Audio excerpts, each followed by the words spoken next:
I want to tell you about a man. He's my cousin. Everyone said my cousin was smart. Everyone saw he had a good job, stable income, a bright future.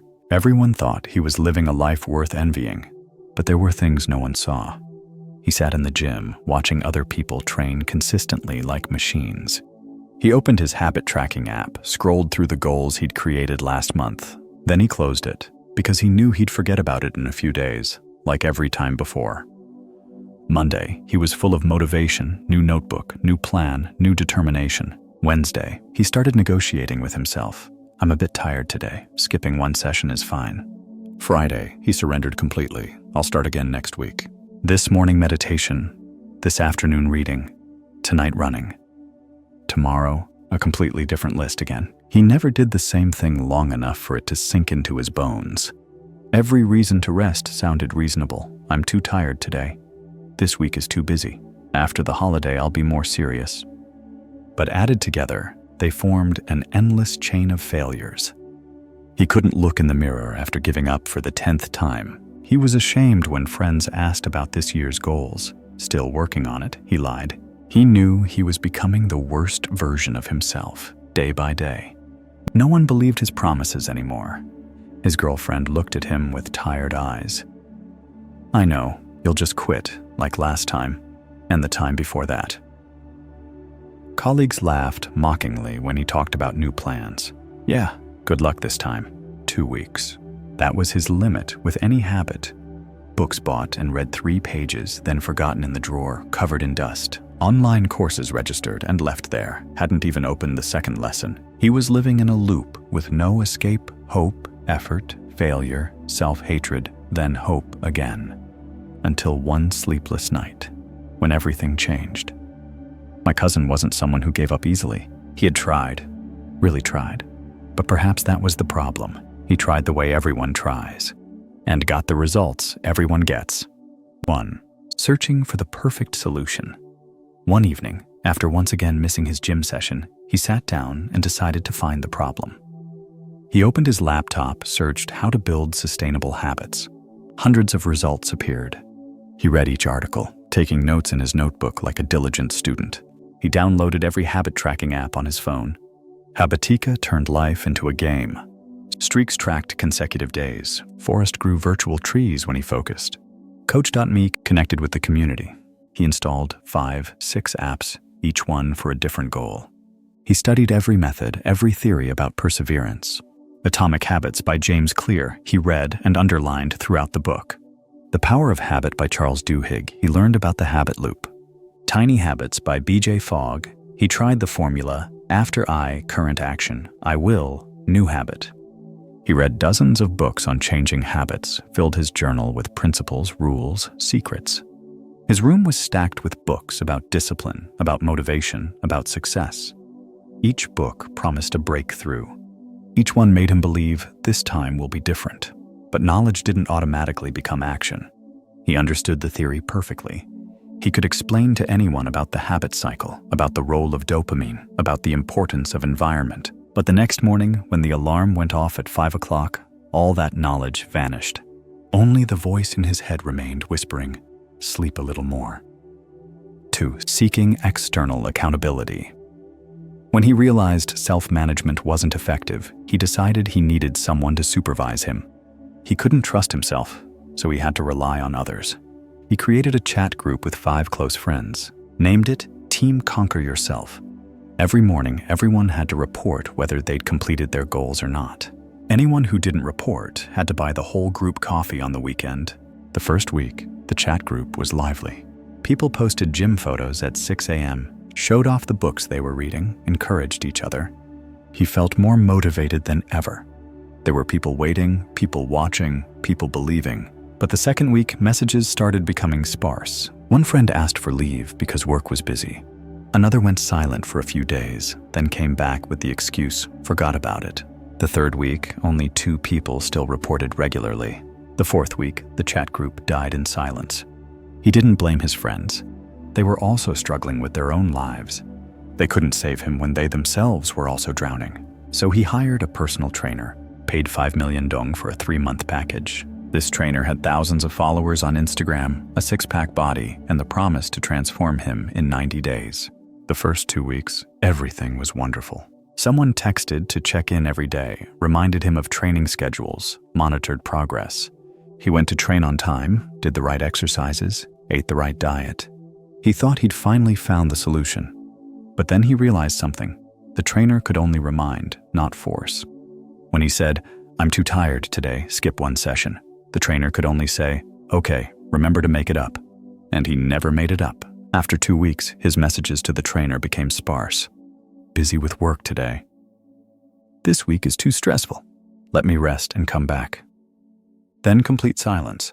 3 months later, he still had 2 months left in the package, but he never returned to that gym again. 5 million dong thrown away along with the promise. 3. Reward and punishment system. Maybe the problem was motivation, he thought. If there were clear rewards and punishments, the brain would have to comply. He created a detailed system. Each day, completing the goal, he got 10 points. Each day missed, he lost 20 points. Reach 100 points, he'd reward himself with a tech gadget he'd been craving for a long time.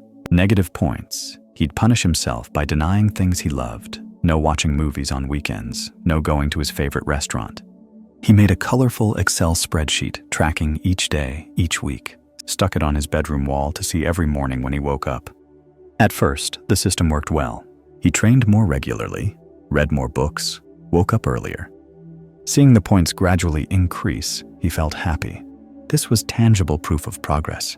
After 2 weeks, he had 140 points. He bought the wireless earphones he'd been craving for a long time, felt like a glorious victory. But then he started negotiating with himself. "Just one day off, then I'll make it up double tomorrow." It's still a positive score. "This week is too busy. Being slightly negative is fine. Next week will be more serious. I made this rule myself. I can change it myself.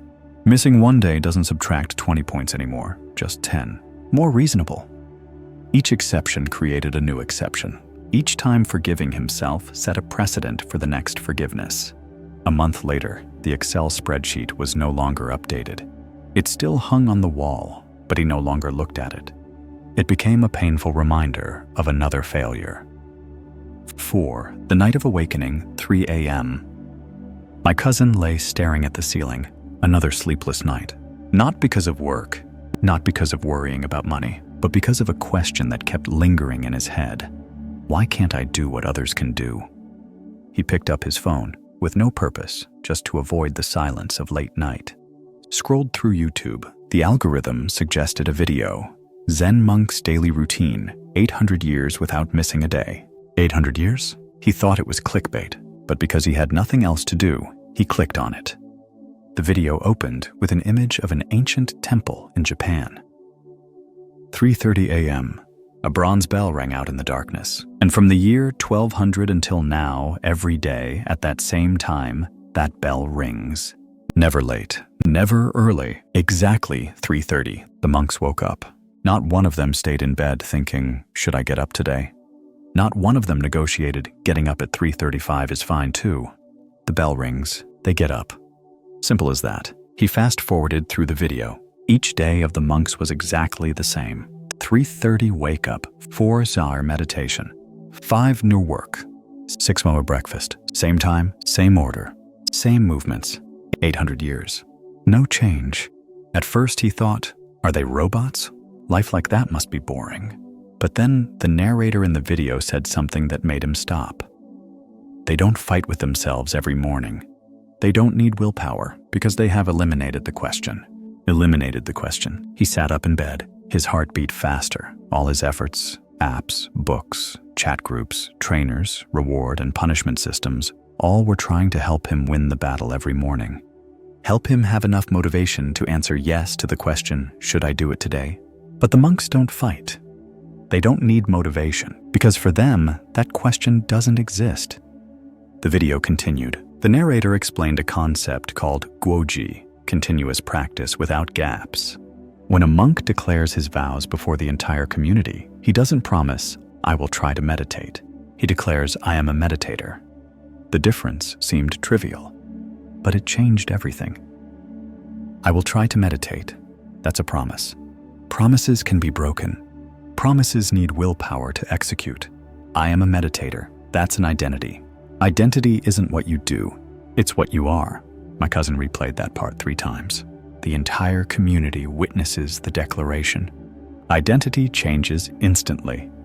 No transition period, no trial, no, let's see how it goes. From the moment of declaration, he is a meditator, and a meditator meditates every day.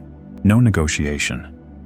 4:30 a.m. He still sat on the bed, watching and re-watching the video.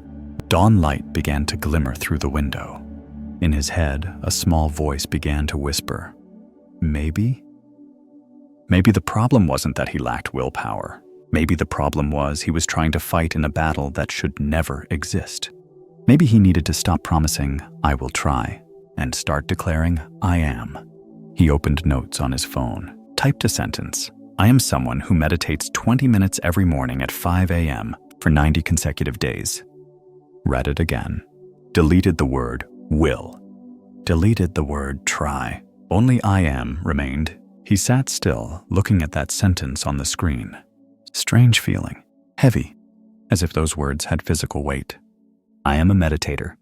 If that's the truth, then what must a meditator do today? The answer came naturally. Meditate. No question of should I or shouldn't I. Only the answer, must do. 5 a.m. He set the alarm, but couldn't sleep anymore. His brain was spinning with new thoughts. If he publicly declared this, everyone would know. And when he failed, not if, but when, because he always failed, everyone would witness it.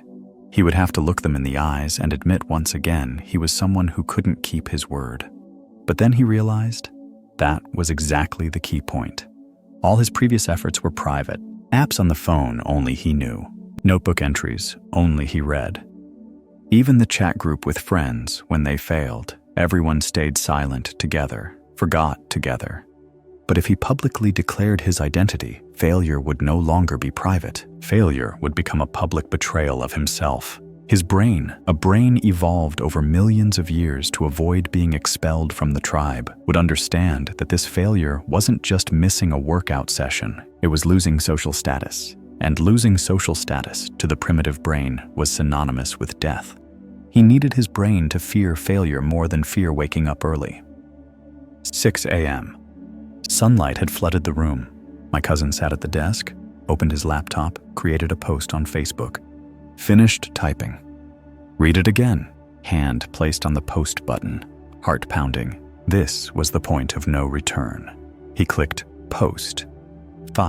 90 days of transformation, day 1. 5 a.m. The alarm rang. My cousin opened his eyes. Immediately, the familiar voice in his head began, so tired. Sleep a little more. But this time, another voice appeared, stronger. 127 people have seen your post. They're watching what you'll do. Feet touched the floor before his brain could object. 20 push-ups.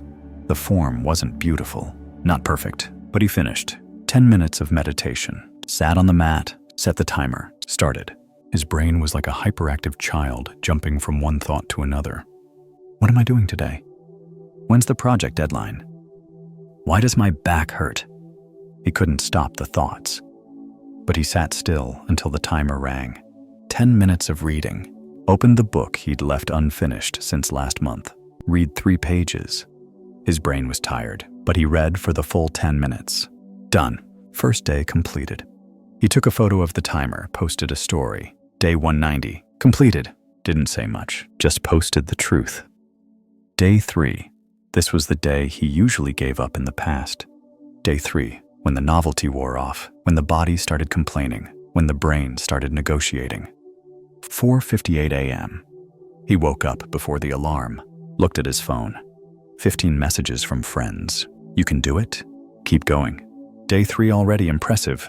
His brain whispered, so tired already. Just one day off. Make it up tomorrow. But another voice countered. What will you post on your story today? Day 3, I quit. 15 people just sent encouraging messages. How will you look them in the face? The feeling of losing face was more painful than the feeling of being tired. Feet touched the floor. 20 push-ups, 10 minutes meditation, 10 minutes reading. Completed. Day 7. His girlfriend said, "I think you're overdoing it. Too rigid. Every morning at 5 like a robot. Aren't you afraid of burning out?" He didn't argue. Just said, "Wait 90 days and see." Day 14. He woke up at 4:58. Again before the alarm. His body was starting to prepare automatically. But something strange. Today was a holiday. No work. His brain whispered, "It's a holiday. Sleep until 8. You deserve to rest." He lay still, listening to that voice. Then he remembered the video about the Zen monks. Holidays, regular days, weekends, for them there was no difference. The bell rings at 3:30. They get up. "I am someone who meditates every morning at 5 a.m. No exception for holidays. Feet touched the floor. This was the day he understood the meaning of no gaps. One small gap, even just one day, is the door to all other gaps. Day 21, week 3. Scientists say this is the hardest week. Initial motivation is gone. Habit hasn't formed yet. This is the valley of death of all change efforts. His brain resisted violently. Every morning was a battle. Why do you have to do this? What are you proving? To whom? Come on, take a day off, it's fine. But he didn't listen. Not because of strong willpower, but because every morning after completing it, he posted a story. And with each story, dozens of people reacted, commented. Someone he hadn't talked to since 12th grade even messaged, "You're making me want to try too." Public pressure became fuel. Day 28. The brain's resistance started to break. This morning, he woke up at 4:55, went into the living room, knelt down to start push-ups, and his brain recognized something. Ah, this is push-up time. No negotiation. Only recognition. Like when you're hungry, you don't ask, "Should I eat?" You just know it's time to eat. Like when you're sleepy, you don't ask, "Should I sleep?" You just know it's time to sleep. 5 a.m. became practice time. Automatic. No need to think. Day 40. The real challenge arrived. He got the flu. Fever of 38 degrees, headache, body exhausted. This was the perfect reason to skip a day. Everyone would understand. His girlfriend said, "You're this sick and still working out? Rest. Health is more important." His brain cheered. This is the opportunity. A legitimate reason. Not quitting, just resting to recover. 100% reasonable. But he remembered the line from the Zen video. Practice doesn't require perfection. It requires continuity. 20 push-ups? Impossible. He did 5, slowly, resting between each one. 10 minutes meditation? He sat for 3 minutes. Enough to maintain the chain. 10 minutes reading? He read 2 pages. Slowly. Tired. Not perfect. But not interrupted. Day 42. He had to go on a business trip. Early morning flight. Had to be at the airport at 4 a.m. His brain whispered, "No way to practice. Today is a legitimate exception." But he remembered, no gaps. One small gap, the door to all gaps. 4 a.m. at the airport. Bathroom. He went into a stall, locked the door. 20 push-ups on the airport bathroom floor. People passing by heard the sounds, probably thought something strange was happening. Sat on a waiting chair. Closed eyes, 10 minutes meditation. People around looked. He didn't care. On the plane. Opened the book, read for 10 minutes. Completed. Posted a story with a photo from the airplane window. Day 4290. The airport is not an excuse. A friend commented, "Bro, this is getting kinda creepy." Perfect. Day 60. Day 60, he woke up at 4:50, went into the living room, knelt down, started push-ups. 1, 2, 3, 10. And then he realized he had done 10 before his consciousness fully woke. His body had learned the sequence of movements like a dancer learns choreography. Automatic. No decision needed. This was when he understood. He no longer needed willpower. The practice was taking care of itself. Day 75. Colleagues in the office started talking, not with words, but with their eyes. Someone asked, "Why don't you ever go drinking with us anymore?" He answered, "I have to wake up at 5 tomorrow morning." 5 a.m.? Why so rigid? One day off won't kill you. For me, one day off, on death. They looked at him like looking at a stranger. His girlfriend said, "I think you're becoming obsessed." It's not healthy. Normal people don't live like this. He smiled. Good then. I don't want to be normal. Day 90, morning of day 90. He woke up at 4:45. Didn't need the alarm. His body knew by itself. 20 push-ups. Didn't count anymore. His body knew when it reached 20. 10 minutes meditation. His brain was much calmer than the first day. 10 minutes reading. He had finished 3 books in these 90 days. Completed. But the feeling wasn't of an ending, but of a beginning. Because the question was no longer, should I do it? But rather, who am I if I don't do it? 6. The new man. Day 91. My cousin woke up at 4:45. Nothing had changed. He still did push-ups, still meditated, still read. But something fundamental was different. He no longer counted days. Friends met him, looked with unfamiliar eyes. Someone said directly, "Your consistency is scary." He just smiled. "Wonderful," he replied. They didn't understand. His discipline made them uneasy. Not because he was doing anything wrong, but because his existence proved a truth they didn't want to face. Everything they thought was impossible was actually just uncomfortable. They needed him to fail. They needed him to quit. So they could tell themselves, "See, no one can do it." But he didn't fail. And that made them have to look at themselves. His ex-girlfriend once said, "You're becoming obsessed. Normal people don't live like that." Now he understood. That was exactly the key point. He was no longer a normal person. He was no longer someone who tried to do something. He simply was that person. A meditator doesn't need to decide whether to meditate. A runner doesn't need to convince themselves to run. They just do it, because that's their nature. 90 days didn't make him a better person. It made him a completely different person. Someone that when others looked at, they thought, "That's not normal." And when hearing those words, he knew he had arrived exactly where he wanted to be. This life is not for those who want to improve a little. It's for those willing to die and be reborn. The death of the person who is weak, negotiates, quits. The birth of the person for whom the question no longer exists. The unbreakable person.